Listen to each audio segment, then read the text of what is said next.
Mr. President, good evening.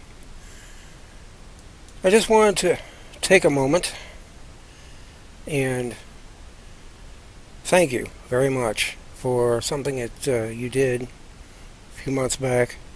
Probably didn't even go notice because I'm a little hick-town nobody. Barely got my schooling finished in the Army. I did manage to pick up about 9 weeks of business management classes, but I had to work nights and pay for it out of my own pocket later in life. Never completed the course, but at least I did something. I got a little bit of a degree in it. Well, can't really call it a degree, but I got a little bit of credit to my name. Everything I've gotten for, I've had to work for through my life up until here recent. And I just wanted to say, as a person who loves America, I really appreciate what you and the First Lady both are helping to do for this country. Straighten out the mess that we've got. Try to put us back on a firm footing. Heard recently that the First Lady is having surgery.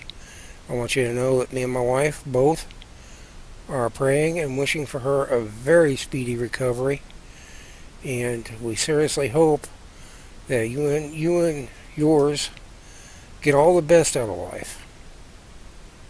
Just wanted to take another minute to thank you once again. I was one of those who did the little bit I could for your campaign. I had self-published a book. It didn't really go anywhere. I sold one copy. But the profits from that copy went into your campaign. It's not much, all $10 of it. But at least I can say that I was 100% in. Everything I had to spare went into your campaign to get you elected, because I believe in your vision for this country. I believe in your work ethic. It's quite similar to the one I had.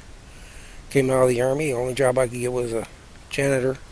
A lot of people would have put that one down, but the way I see it, if you clean up a place, keep the germs from spreading, you actually help people from getting sick. So it's all in how you look at your job. It's all in how you do your job that makes all the difference to a fella. I really do appreciate what you're doing for this country, getting our jobs back, getting our people up and running, and building the economy. You just keep your chin up, and thank you for all you're doing. The other thing I wanted to say was, about March of this year, I got something that tickled me and my wife both. It was only about 2.5 months late, but for the post office, it's running about average. We got something here. Don't know if you can see it or not on this camera. But that, sir, is an invitation to your inauguration. We've got it framed and put it up on the wall. It got here about a month and a half after your inauguration, so there was no way we'd have been able to attend even if it had got here on time. The money just wasn't there for the trip. But I want you to know this is probably, next to my Army discharge papers, one of my prized possessions. And it really tickles me I got something like this. My wife was, she was just proud as punch when this thing showed up, and I showed it to her. We will thank the world and all of what you're doing for the country, and despite all the naysayers on both the Republican and the Democrat sides, you just keep plugging, because I do believe you've got the right idea. You and your son have a nice night, and when you see the First Lady, you tell her that we're praying for her speedy recovery. Thank you very much, sir, and good night.